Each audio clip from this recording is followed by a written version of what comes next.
오늘 본문에 보시면 두 가지 의아한 일들이 있습니다. 첫 번째 의아한 일은 하나님의 언약궤를 20년간 이스라엘 백성들이 방치하고 있다는 사실입니다. 두 번째 의아한 사실은 하나님의 언약궤를 20년간 방치했음에도 불구하고 사사시대 때 전무후무한 이스라엘의 회개와 부흥의 역사가 일어나고 있다는 사실입니다. 여러분, 사사시대는 한 300년 정도 됩니다. 300에서 350년 정도 되는 기간입니다. 사사시대뿐만 아니라 이스라엘의 왕국의 시대 가운데 이렇게 큰 부흥이 일어났던 적은 손꼽을 수가 있습니다. 이런 부흥은 이스라엘의 모든 백성들이 간절하게 하나님을 찾고 기도하는 이런 부흥은 교회의 역사에 굉장히 드문 일입니다. 전혀 어울리지 아니하는 두 가지 사건이 함께 기록되어 있습니다. 하나님의 언약궤가 강력한 하나님의 영광을 블레셋 사람들에게 증거했습니다. 그리고 그 언약궤가 스스로 이스라엘 백성에게 돌아왔습니다. 그러면 이스라엘 백성들은 그 언약궤를 정말로 기뻐하고 그 언약궤를 중심으로 다시 모여야 될 터인데, 이스라엘 백성들은 베세메스의 사건을 경험하고 하나님의 언약궤를 골짜기에 있는 기럇 여아림의 아미나답의 집에 방치합니다. 실로를 재건하는 일도 하지 않습니다. 전쟁에서 실로가 파괴되었고 상처가 있을 것입니다만은 하나님의 언약궤가 돌아왔으면 이스라엘의 중심에 다시 언약궤를 모시고 성막을 다시 건축해서 하나님 중심으로 살아가는 것이 당연할 것입니다. 그러나 놀랍게도 하나님의 언약궤가 왔지만 언덕에 있는 아미나답의 집에 20년간 방치해두고 돌아보지를 않습니다. 사실은 20년간 방치한 것이 아니라 다윗이 왕이 되고 난 이후에 언약궤를 예루살렘으로 옮기기까지 이스라엘 백성들은 80년간 언약궤를 방치해두고 그냥 지냅니다. 80년간 언약궤를 방치해두는 가운데 이스라엘 백성들은 그러면 어떻게 살았습니까? 사무엘이 이야기한 대로 이스라엘 백성들은 바알과 아스다롯을 추구하면서 살았다라고 성경은 기록하고 있습니다. 전혀 뜻밖의 일들이 한꺼번에 기록되어 있습니다. 어떻게 하나님의 언약궤에 대한 무관심은 하나님에 대한 무관심인데, 하나님에 대한 무관심이 1, 2년이 아니라 20년을 지속했습니다. 그런데 신기하게도 20년이 지난 이후에 이스라엘 역사에 굉장히 드물게 온 이스라엘이 간절히 하나님을 사모하는, 그러니까 러멘트라고 하는데요. 이거는 예레미야 애가처럼 단식하여 우는 것입니다. 예레미야가 예루살렘의 멸망을 보면서 성전의 파괴를 보면서 하나님의 진노를 보면서 울 수밖에 없는 간절한 울부짖음이 있습니다. 러멘트입니다. 하나님, 어떻게 해서 우리가 이런 지경에 가게 되었습니까? 하나님, 이럴 수가 있습니까? 라고 하나님 앞에서 피를 토하듯이 울부짖는데요. 지금 그 단어를 그대로 쓰고 있습니다. 20년이 지난 이후에 이 미스바의 회개 사건이 일어나기 이전에 이스라엘의 온 족속이 하나님 앞에 나와서 탄식하며 우는 것입니다. 하나님, 저희들이 하나님을 무관심하게 대하고 살았습니다. 하나님의 언약궤를 방치하며 살았습니다. 하나님, 우리가 이렇게 살아온 것에 대해 회개합니다. 하나님, 전심으로 하나님을 찾기를 원합니다라는 정말로 사사시대의 놀라운 부흥의 역사를 기록하고 있습니다. 이 부흥의 역사의 주역으로 하나님께서 쓴 사람이 사무엘입니다. 여러분, 사무엘은 사사들 가운데 마지막 사사입니다. 사무엘이 끝남으로 왕정으로 넘어가기 때문에 사사시대의 마지막 사사가 사무엘입니다. 아마 삼손과 거의 동시대에 살았겠죠. 그런데 사무엘을 들여다보시면 사사들 가운데 평범한 사사입니다. 히브리서 11장에 기록된 사사기에 기록된 사사들을 보시면 하나같이 전쟁의 영웅들입니다. 우리가 쉽게 떠오르는 사사는 기드온, 입다, 삼손, 그리고 온니엘, 예후, 이런 사람들은 다 훌륭한 사사로 전쟁에서 크게 승리한 사사들입니다. 전쟁의 용사들이고 영웅입니다. 그런데 사무엘은 굉장히 평범한 사사입니다. 사무엘이 전쟁을 잘했다라는 기록은 찾아볼 수가 없습니다. 사무엘에게 독특한 카리스마가 있었다, 그런 것도 전혀 없습니다. 사무엘은 말 그대로 평범한 사사요, 일반적인 사사입니다. 그런데 하나님께서는 사사시대의 300년이 넘는 기간 가운데 그 어떤 사사를 통해서도 주지 않으셨던, 그 어떤 사사도 이루지 못했던 이스라엘의 근본적인 회개와 구약교회의 엄청난 부흥의 역사를 사무엘이라는 평범한 사사를 통해서 이루십니다. 하나님께서 사무엘을 통해 어떤 일을 하셨길래, 또 사무엘은 어떠한 은혜로서 온 이스라엘이 애가를 부르며 전심으로 하나님을 찾게 하는 이 부흥의 은혜를 이루는 통로로 쓰임을 받았습니까? 그것은 오늘 본문에 나와 있는 대로 사무엘은 하나님의 말씀으로 이스라엘 백성들을 인도했기 때문입니다. 여러분 7장 마지막에 보시면 16절에 이런 말이 있습니다. 사무엘이 사는 날 동안 이스라엘을 다스렸습니다. 무엇으로 다스렸습니까? 해마다 베델과 길갈과 미스바로 순회하면서 그 모든 곳에서 이스라엘을 다스렸습니다. 하나님의 말씀을 매년 순회하며 모든 백성들에게 가르치며 이스라엘 백성들에게 회개할 것을 이야기를 했습니다. 여러분, 홈리와 비느하스가 죽고 사무엘이 홈리와 비느하스를 대신하여 선지자로, 제사장으로 사역을 시작했을 때가 30살쯤으로 추측합니다. 그리고 30살쯤에 사역을 해서 20년이 지나서 지금 정말로 은혜로운 미스바의 놀라운 회개의 사건이 있는데요. 이 미스바의 회개의 사건이 있을 때 사무엘의 나이가 50살쯤 되었을 것입니다. 아마 그 시절에는 자기의 가장 젊은 시절에 왕성한 시기에 20년간 사무엘이 사역을 했습니다. 무엇으로 사역했습니까? 하나님의 말씀을 온 이스라엘에게, 온 족속에 돌아가면서 말씀을 전했습니다. 1, 2년을 전한 것이 아닙니다. 5년, 10년을 전한 것이 아닙니다. 20년 동안 숨겨져 있는 사역이 있는데요. 언약궤에 대한 무관심, 하나님에 대한 무관심, 하나님에 대해 쓴뿌리, 우리가 하나님을 한번 믿고 나갔는데 우리를 도와주지 않아서 우리 아버지와 형제와 자매가 죽은 것에 대한, 실패한 것에 대한 하나님을 향한 쓴뿌리, 이 쓴뿌리와 무관심이 신앙의 열정을 식혀버렸습니다. 두 번 다시 하나님을 위해 싸우러 나가지 않겠다. 싸우러 나가도 우리에게 좋은 것이 없지 않았냐. 하나님의 언약궤가 돌아왔을 때에 우리를 쳐서 벳세메스의 사건이 있지 않았냐. 이 거룩하신 하나님은 가까이 하기에는 좀 불편하다. 이 쓴뿌리가 이스라엘 모든 민족들에게 다 깔려 있었습니다.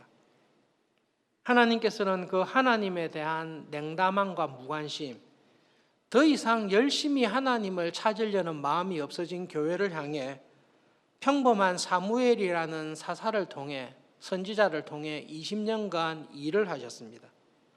그리고 성경은 숨겨져 있는 사무엘의 사역에 대해서는 언급하지 않고 20년간 하나님의 말씀을 들었던 이스라엘 백성들에게 주신 하나님의 놀라운 은혜에 대해서 기록하고 있습니다. 그러므로 여러분, 오늘 이 본문을 보실 때에 온 이스라엘 족속이 하나님 앞에 나와서 배고픈 아이가 어머니에게 젖을 달라고 떼를 쓰고 울듯이, 목마른 사슴이 시냇물을 찾기에 갈급하듯이, 하나님, 우리가 하나님을 간절히 사모합니다. 하나님, 우리를 긍휼히 여겨주십시오. 하나님, 우리를 다시 돌아봐 주십시오라고 전심으로 하나님을 찾고 구하는 이 부흥의 은혜는 하나님의 말씀의 사역이 20년간 있었기 때문입니다. 놀라운 성령님의 은혜 안에서 이스라엘 백성들이 나와서 간구합니다. 하나님께 우리가 돌아가고 싶습니다. 이제 거룩한 백성으로 서기를 원합니다. 어떻게 해야 되겠습니까? 라고 갈급하게 사무엘에게 찾아와서 간구하고 있습니다. 그때 사무엘이 이스라엘 백성들에게 한 말씀은 두 가지입니다. 여러분, 정말로 하나님 앞에 전심으로 돌아오기를 원한다면 여러분 가운데 있는 이방 신들과 아스다롯을 제거하십시오. 여러분의 마음을 사로잡고 있는 우상을 제거하십시오 라고 말씀을 합니다. 여러분, 내 마음을 사로잡고 있는 것이 무엇입니까? 내 마음의 중심에 하나님이 계시지 아니하면 우상이 내 마음을 자리를 잡고 있습니다. 지난 20년 동안 이스라엘 백성들의 마음을 사로잡고 있었던 것은 바알과 아스다롯입니다. 우상은 시대에 따라 그 모습을 바꿉니다. 그런데 바알과 아스다롯을 섬겼다는 것은 무엇을 섬겼다는 말입니까? 여러분, 바알과 아스다롯이 약속하는 것은 풍요와 번영입니다. 폭풍의 신이요 수확의 신입니다. 사사시대와 달리 21세기를 살아가는 우리들의 마음에 나의 모든 시간을 많이 사용하고 차지하고 있는 것이 있습니다. 풍요와 번영과 성공은 모든 시대에 관계없이 우리 마음을 사로잡고 있습니다. 여러분, 어떤 사람이 여러분들에게, 대학생이든 청년이든 어른들에게 하루에 1시간씩은 텔레비전을 보십시오, 하루에 1시간씩은 인터넷이나 유튜브를 통해서 원하는 프로를 꼭 보십시오, 하루에 1시간씩은 나가서 쇼핑을 하고 친구를 만나서 수다를 떠십시오 라고 이야기할 때에 우리는 그것에 대해서 큰 어려움을 느끼지 않습니다. 인터넷을 보는 것, 유튜브를 보는 것, 쇼핑을 하는 것, 만나서 수다를 떠는 것은 나를 편안하게 하고 나를 행복하게 하는 것이기 때문에 그렇습니다. 그것을 하면 내 삶이 좀 더 평안하고 즐거울 것 같다는 생각이 있기 때문에 우리는 그 일들을 편안하게 합니다. 그러나 어떤 사람이 여러분에게 찾아와서 매일 1시간씩 기도를 하십시오, 매일 1시간씩 하나님의 말씀을 배우십시오, 매일 1시간씩 성경 공부를 하십시오 라고 이야기할 때에 그것을 기쁘게 여기고 편안하게 여기는 것은 하나님의 특별한 은혜를 받았기 때문입니다. 이스라엘 백성들이 하나님으로 자기의 시간을 채우지 않습니다. 바알과 아스다롯으로 자기의 시간을 채웁니다. 그것은 번영이라는, 성공이라는, 형통이라는 신을, 우상을 마음의 중심에 모시고 살기 때문입니다. 아침에 일어나서 하루를 살아갈 때에 하나님의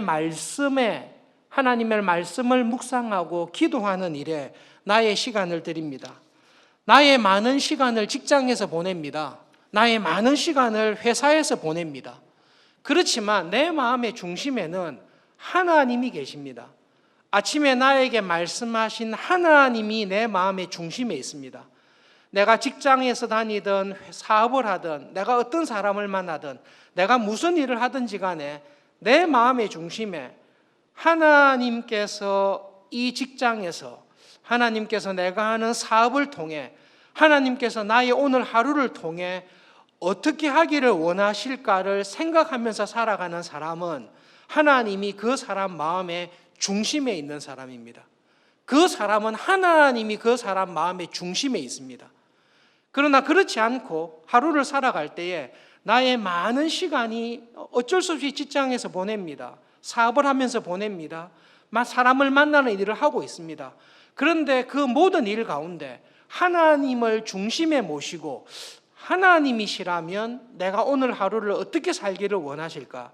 하나님이시라면 이런 결정을 내릴 때 어떻게 하는 것이 좋을까라는 생각이 없이 그냥 그 일에 몰두하여 그 일에 매몰되어 살아갈 때가 있습니다. 그런 사람은 하나님이 기란 여아림 골짜기에 가 있듯이 하나님이 자기 삶의 중심에 없는 사람입니다. 하나님에 대해서 별 관심이 없이 살아가는 사람입니다. 300년이라는 긴 시간 동안 이스라엘 백성들이 그렇게 살아왔습니다. 하나님을 중심에 모시고 살았던 적이 없습니다. 내가 원하는 것은 사실 따로 있습니다. 그러므로 300년 동안 사사시대에 이스라엘 백성들은 하나님과 우상을 겸하여 섬겼습니다. 그러나 그들의 삶의 중심에는 하나님이 계신 게 아니라 바알과 아스다롯, 어떻게 하면 이 가나안 땅에서 풍요하고 안정되고 형통하게 살 수 있을까라는 것이 이들의 마음을 가득 채우고 있었습니다. 20년간의 사역을 통해 전심으로 하나님을 중심에 모시고 살아가지 아니할 때에 우리에게 이러한 어려움이 왔다라는 것을 성령님께서 깨닫게 해주신 것입니다. 여러분, 우리는 지금 성경 500독을 읽고 있습니다. 한 교인이 주중에 성경 공부하는 가운데 이런 간증을 했습니다.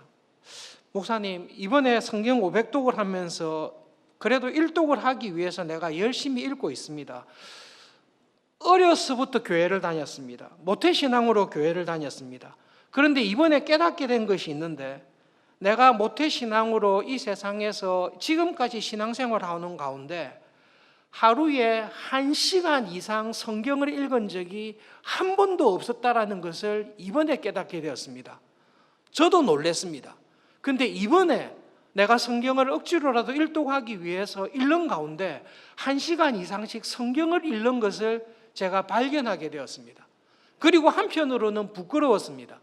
모태신앙이고 어릴 때부터 믿음으로 자라도록 교육을 받았는데 내가 자원하여 내가 전심으로 기뻐서 하나님의 말씀을 1시간 이상 읽은 적이 이때까지 평생에 한 번도 없었다라는 것을 알고 부끄러웠습니다.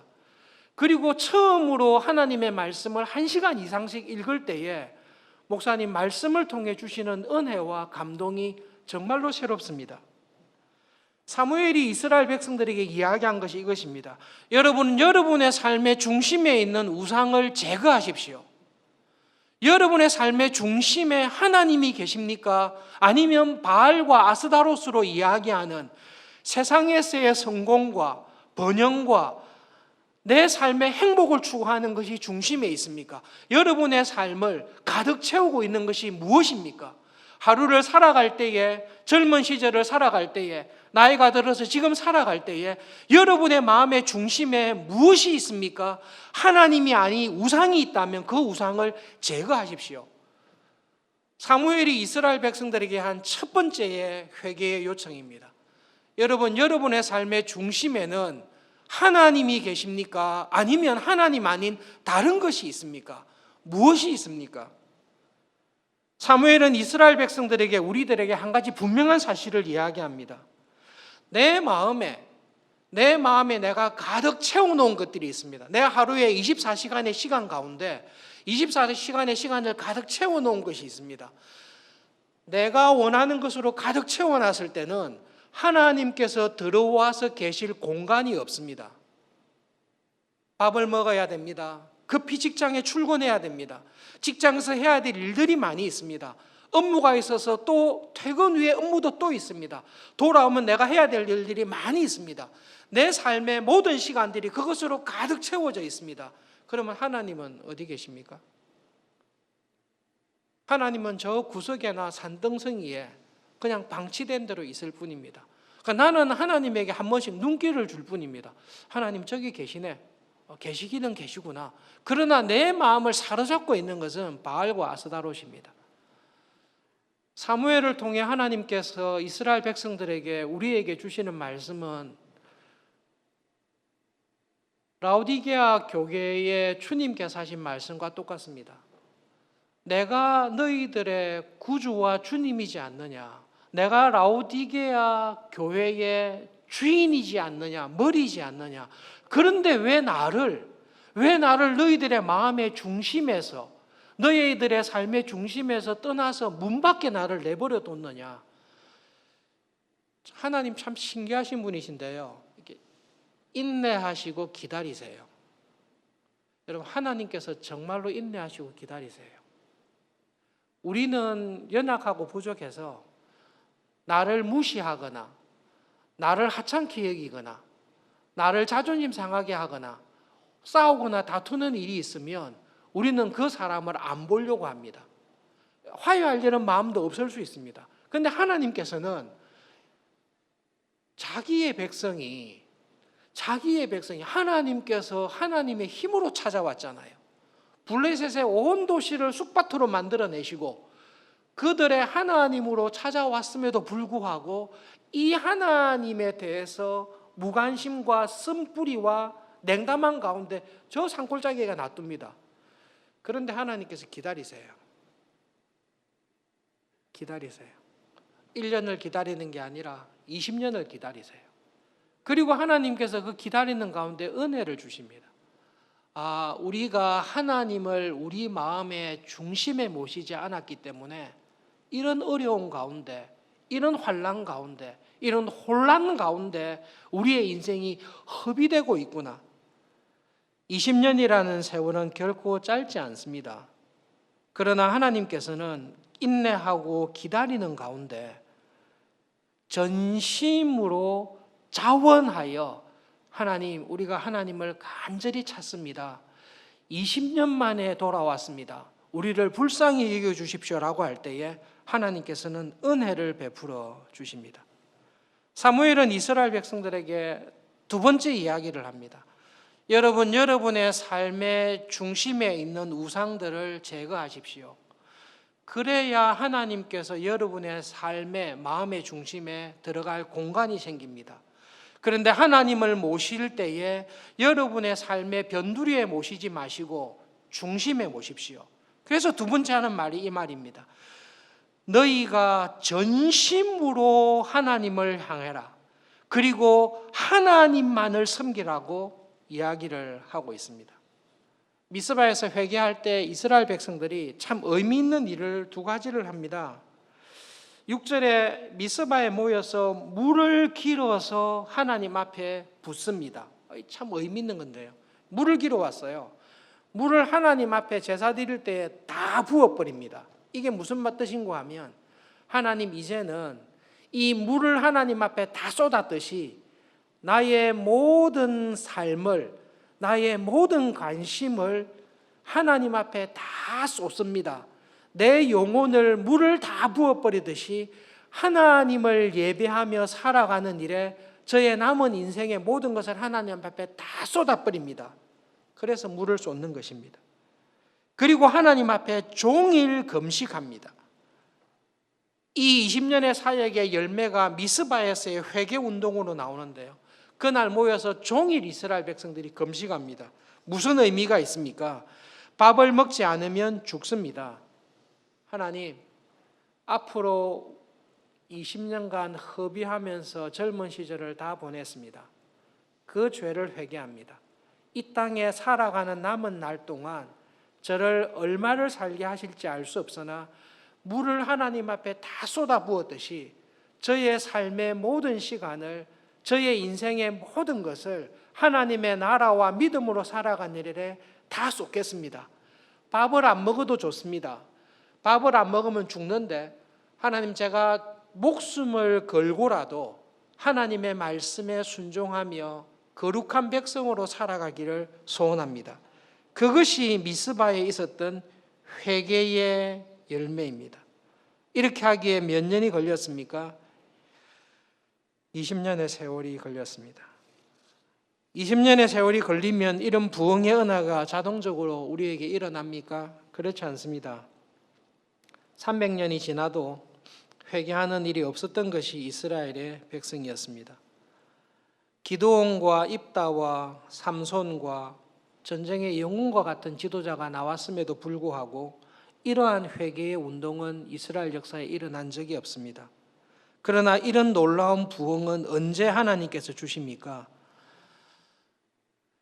내 마음에 하나님의 말씀이 들어와 그 말씀이 나의 생각과 나의 마음과 나의 관심을 사로잡는 은혜를 주실 때에 이런 부흥의 은혜를 하나님께서는 교회에 주십니다.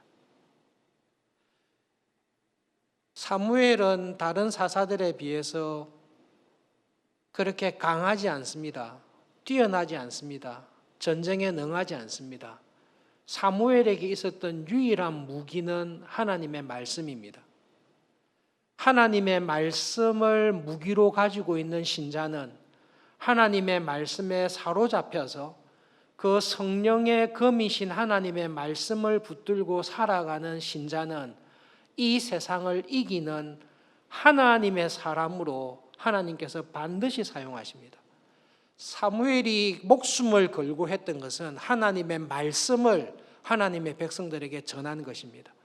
하나님의 말씀이 교회의 생명입니다. 하나님의 말씀이 우리를 살렸고, 우리는 하나님의 말씀으로 거듭났고, 우리는 하나님의 말씀으로 힘을 얻고, 우리는 하나님의 말씀으로 세상을 이기며 거룩한 교회로 살아가고 있습니다. 그러므로 여러분, 하나님의 말씀을 우리의 마음속에, 여러분들의 마음속에 굳게 붙잡으시기를 진심으로 바랍니다. 지금 9월의 중순입니다. 올해가 마치기에는 석 달 보름이 남았습니다. 성경을 일독하기로 결심하신 여러분, 성경을 이독하기로 강력하게 응원하고 권합니다. 석 달 보름이면 마음을 다하고 관심을 다해서 말씀을 읽으면 충분히 일독하실 수 있습니다. 하나님의 말씀을 읽을 때 어떤 은혜와 감동이 있습니까? 그 집사님이 이야기한 대로 지금 성경을 읽고 있는 분들은 그 은혜와 감동을 경험하고 있을 것이라고 믿습니다. 저도 이번에 작정해서 성경을 쭉 읽으면서 경험하는 건데요. 성경을 읽는 유익을 가족들하고 이야기 나누다가 저희들 가족 카톡방이 있거든요. 한 30명 정도 모여서 가족 카톡방이 있는데 조카들한테 이렇게 이야기했어요. 삼촌이 신앙생활 하다 보니까 발견한 게 있는데 신학서적과 경건서적을 많이 읽으면 하나님에 대한 올바른 믿음과 지식이 견고하게 되는 것 같다. 그런데 성경을 읽으면 하나님을 체험하고 하나님의 은혜를 직접 느끼는 감동이 성경에 있다. 정말로 신기한데 신학서적을 통해 얻는 감동과 성경책을 읽으면서 얻는 감동은 좀 구별됩니다. 구별되고 참 다릅니다. 올해도 말씀을 읽는 가운데 오랫동안 고민하고 기도하고 간구하던 것들이 성경을 읽는 가운데 그냥 확 들어왔어요. 여러 번 들어왔어요. 여러분이 말씀을 읽으실 때 성경을 통해서 내가 찾는 문제의 답이 뭘까를 생각하면서 성경을 읽으시면 별로 은혜가 안 됩니다. 그런데 성경을 읽으실 때 성경에서 하나님께서 무슨 말씀을 하시지? 그것을 가지고 읽는 거예요. 최근에 사도행전을 쭉 다 읽었습니다. 사도행전을 읽을 때 관심이 이거예요. 사도행전을 통해서 하나님께서 말씀하시는 것이 뭘까? 그 관심을 가지고 쭉 읽습니다. 근데 읽다 보면 성령님께서 어떤 은혜를 주시는가 하면 사도행전을 이해하려고 읽었는데요. 내가 가지고 있고 고민하고 있었던 문제에 대해서 성령님께서 그냥 답을 딱 주세요. 이게 흔들림이 없는 답을 딱 주세요. 그것이 성경을 읽는 신자에게 주시는 하나님의 큰 은혜입니다. 그 은혜를 경험한 사람은 계속 읽습니다. 그 은혜와 기쁨이 있기 때문에 계속 읽습니다. 그래서 성경을 계속 읽는 사람은 어떤 상황에 빠지는가 하면 경건서적이나 신학서적을 안 읽는 경향이 있어요. 왜냐하면 이 하나님께 받는 은혜가 너무 크기 때문에 그래요. 어쨌든 여러분, 하나님의 말씀이 내 마음에 딱 들어와서 나를 딱 사로잡고 나를 움직일 때 그때 하나님께서 내 삶의 중심에 계셔서 나의 삶을 축복하시고 하나님의 사람으로 반드시 쓰십니다. 그 기쁨과 은혜가 있기를 간절히 바랍니다. 전도서 3장 11절에 하나님께서 하신 말씀이 있는데요. 잠깐 보겠습니다. 스크린에 나올 것입니다. 전도서 3장 11절 말씀하시기 전에 하나님께서는 전도서 3장에서 이렇게 말씀하십니다. 범사에 기한이 있고 천하만사가 다 때가 있다. 날 때가 있고 죽을 때가 있고 심을 때가 있고 심은 것을 뽑을 때가 있고 죽일 때가 있고 치료할 때가 있고 헐어버릴 때가 있고 세울 때가 있고 울 때가 있고 웃을 때가 있고 슬퍼할 때가 있고 춤출 때가 있다. 하나님께서는 이 세상을 살아갈 때에 내 삶에 다 하나님이 정하신 때가 있다라고 말씀하십니다. 그리고 11절에 하나님께서 저렇게 말씀하십니다. 함께 읽겠습니다. 하나님이 모든 것을 지으시되 때를 따라 아름답게 하셨고 또 사람들에게는 영원을 사모하는 마음을 주셨느니라. 그러나 하나님이 하시는 일의 시종을 사람으로 청량할 수 없게 하셨도다. 하나님께서는 모든 때를 하나님 보시기에 아름답게 하셨습니다. 하나님은 지금 우리에게 코로나의 때를 주셨습니다. 우리가 알 수 없는 신비한 방식으로 하나님은 이 코로나의 때를 아름답게 하고 계십니다. 그런데 하나님께서 왜 이렇게 하셨지? 그것을 알 수 없도록, 사람은 청량할 수 없도록 하셨습니다. 분명한 게 있습니다. 하나님께서 보여주신 뜻과 하나님의 숨겨놓으신 뜻이 있습니다. 하나님께서 보여주신 뜻은 이것입니다. 지금은 코로나의 때입니다. 지금 이렇게 좋은 가을날에 예배당에 오기 전에 하늘을 보면서 예배 드리기에 너무 좋은 날씨다. 하나님 앞에 나와 예배 드리기에 너무 좋은 오늘 날씨인데 하나님 왜 이런 어려운 때를 주셨습니까? 하늘을 보면서 감탄하면서도 마음이 힘들었는데요. 하나님께서 지금 이 때를 우리에게 주셨습니다. 지금 어려운 때를 지나고 있습니다. 하나님 앞에 마음껏 나와서 예배 드릴 수 없는 때를 하나님께서 정하시고 이 때를 지나게 하십니다. 이것이 하나님께서 보여주신 뜻입니다. 하나님께서 감추어 두신 뜻이 있습니다. 왜 이런 일을 하셨는지, 하나님의 어떤 섭리와 계획 가운데 하셨는지 그 시종을 우리는 알 수 없도록 하나님께서 감추어 두셨습니다. 그러나 동시에 하나님께서 말씀을 통해 이 시기에 우리가 해야 될 일이 무엇인지를 말씀을 통해 강력하게 말씀하고 있습니다. 지금은 어떤 때입니까? 지금은 전심으로 하나님을 찾을 때입니다. 지금은 전심으로 물을 하나님 앞에 다 쏟아붓듯이 나의 마음과 영혼을 하나님 앞에 다 쏟아부어서 하나님을 전심으로 찾을 때입니다. 지금은 어떤 때입니까?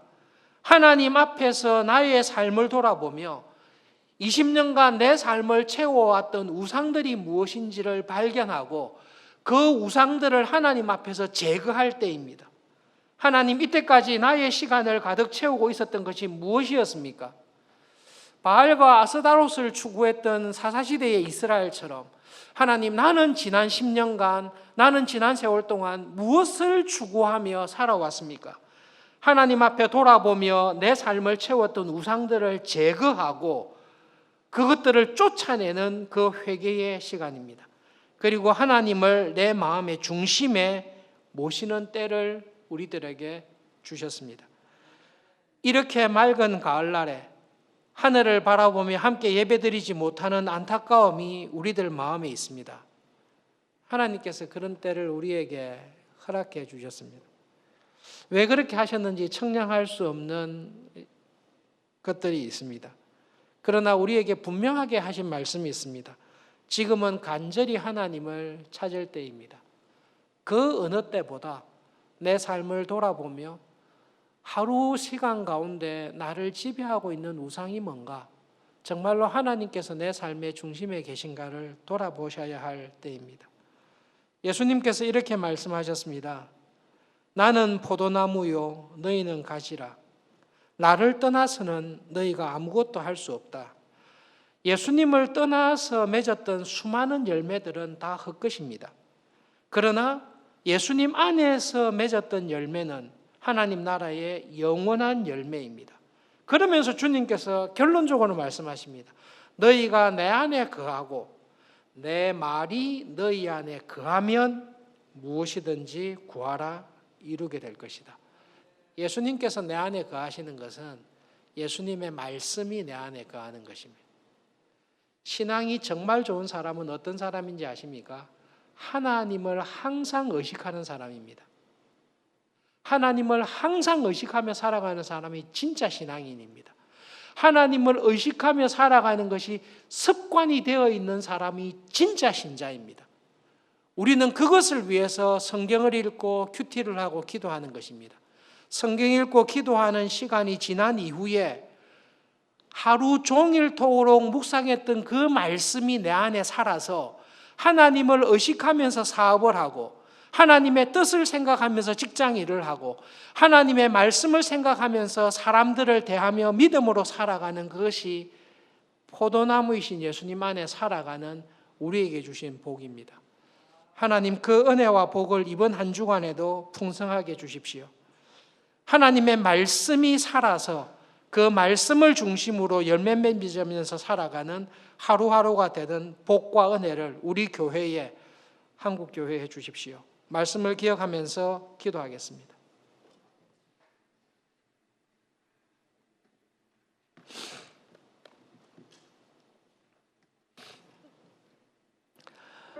하나님 아버지, 하나님께서는 모든 때를 하나님께서 섭리하시고 정하시고 우리가 알지 못하는 하나님의 섭리 가운데 모든 때를 아름답게 하셨다라고 선언하셨습니다.